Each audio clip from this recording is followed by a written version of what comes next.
The Tet Offensive of the Vietnam War was a gruesome and deadly battle for the soldiers and civilians fighting in Saigon.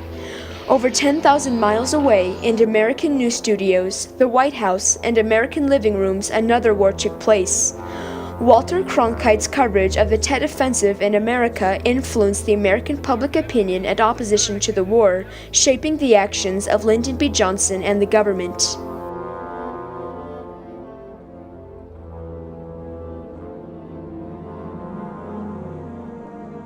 The Vietnam War began in 1955. In essence, the communist state of North Vietnam attacked South Vietnam in an attempt to unify the region under communist rule. United States military advisors under Dwight D. Eisenhower were in the region as early as 1953 to attempt to stop the spread of communism throughout Asia. But American combat troops did not become involved until 1965 under President Lyndon B. Johnson. In the fall of 1967, President Johnson and his commander of U.S. forces, William Westmoreland, started an optimistic media campaign. The goal of the campaign was to attempt to maintain the public's confidence in the war.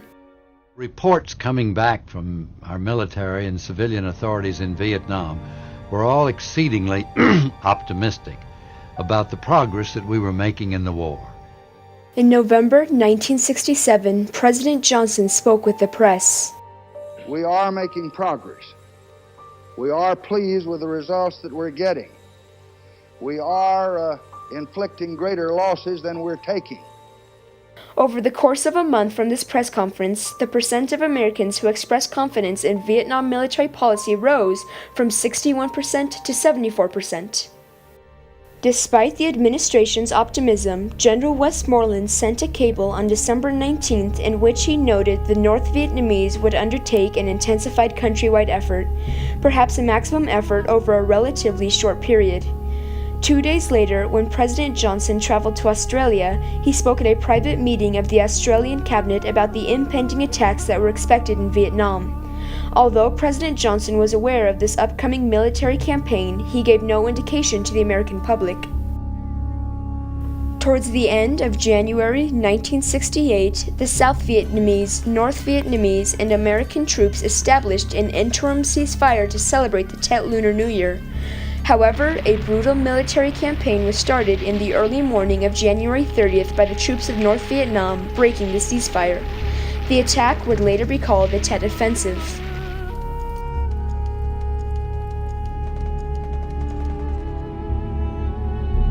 The first reports about the offensive from the government and General Westmoreland were optimistic, declaring the reaction of Vietnamese, U.S., and Free World forces to the situation has been generally good. Since the enemy has exposed himself, he has suffered many casualties.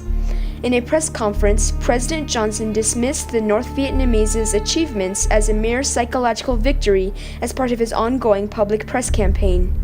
He said their second objective is a psychological victory. There will be a great effort to exploit that and let that substitute for a military victory they have not achieved. Footage of the Tet Offensive began to reach the United States on February 2nd when a brutal still photo of an execution on a busy Saigon street was shown in the New York Times. The photo was also accompanied by footage which was broadcast on the evening news. Walter Cronkite, an anchor of the CBS Evening News, was one of America's most well-respected journalists of the time. In the 1960s, he had been voted the most trusted man in America. Cronkite traveled to Vietnam to cover the aftermath of the Tet Offensive. He returned home in late February, and on February 27th, he presented a special CBS News report on the status of Vietnam after the offensive. The report was gruesome and littered with images of bloody results similar to past broadcasts. But unlike past broadcasts, Cronkite followed the report with an editorial. To say that we are closer to victory today is to believe, in the face of the evidence, the optimists who have been wrong in the past. To say that we are mired in stalemate seems the only realistic, if unsatisfactory, conclusion. When President Johnson eventually watched the editorial, he said to his press secretary, George Christian, "If I've lost Cronkite, I've lost Middle America." Christian commented on the impact of Cronkite's editorial on the president's thinking in a later interview.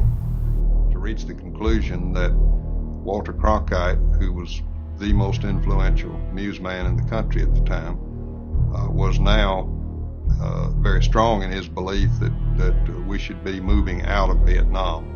And I think it had as much impact on him as the advice of some of his closest advisors in government.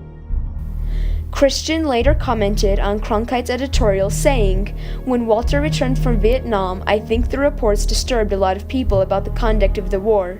Pessimism breeds pessimism." The American public's opposition to the war rose when they realized the ferocity of the offensive and the disparity between the president's propaganda campaign and Cronkite's coverage. The decrease in public support for the war can be seen in monthly surveys conducted by the Gallup organization from 1967 to 1968. The percent of Americans who expressed confidence in Vietnam military policy peaked at 74% in January of 1968 as a result of Johnson's press campaign, but soon fell to 54% after Cronkite's broadcast. Those that supported President Johnson fell from 39% to 26% directly after the broadcast as well. Robert McNamara, a zealous architect of the war and Secretary of Defense at the time, said, "The dangerous illusion of victory by the United States was therefore dead." In the month of March 1968, President Johnson remained fairly defensive. In the last days of February, General Westmoreland posted the highest casualty figures for a single week during the war, with 543 killed and 2,547 injured. So when he requested an additional 206,000 troops in March, President Johnson only sent 11,000. The request for more troops sparked a serious debate in the administration. Many of President Johnson's cabinet members feared that if they increased their troops, the communists would simply match their increase, leaving them in the same stalemate position, yet at a higher rate of violence. We had long talked. How long would it take? They didn't know. How many more troops would it take? They didn't know. Would 206,000 answer the demand? They didn't know. Might there be more? Yes, there might be more. Before the final examination was over and we submitted our report to President Johnson, I had turned against the war. President Johnson was to make a television address on March 31st about Vietnam, presenting the partial bombing halt that he had agreed upon with many of his cabinet members. However, he went on the air with another announcement that shook the nation. I shall not seek, and I will not accept the nomination of my party for another term as your president. On June 9th of that year, President Johnson relieved General Westmoreland of his command, some say as a form of punishment for the Tet Offensive. After the war, General Westmoreland commented, "It's the first war that we've ever fought on the television screen. It was something that plagued me from the very beginning. When I knew the Tet Offensive was coming, I should have made a public statement." In accordance with his March 31st address, Lyndon B. Johnson did not seek re-election in 1968 and was succeeded by the Republican Richard M. Nixon. During his term, Richard Nixon began troop withdrawal as part of his Nixon Doctrine. However, the war was not officially over until Nixon's successor, Gerald Ford, declared an end to the war and U.S. aid. The Vietnam conflict is now widely regarded as a defeat, as the South Vietnamese surrendered to the North Vietnamese, making the unified country of Vietnam communist. Walter Cronkite's editorial was a turning point in that it was the first to expose the results of the war and the lies of the government. This prompted a larger percent of Americans to quickly turn against the war and President Johnson, as seen in the collapsing public opinion polls. In the administration as well, many who once felt optimistic about the war's progress changed their minds. President Johnson was no longer capable of channeling public support for the war, emphasized by his comment, "If I've lost Cronkite, I've lost Middle America." The low approval ratings brought on by Cronkite's report impacted President Johnson's decision not to run for re-election. Among many complex forces at work, the media had proved its influence on public opinion and the Johnson administration through Walter Cronkite's living room war. Stalemate seems the only realistic, if unsatisfactory, conclusion.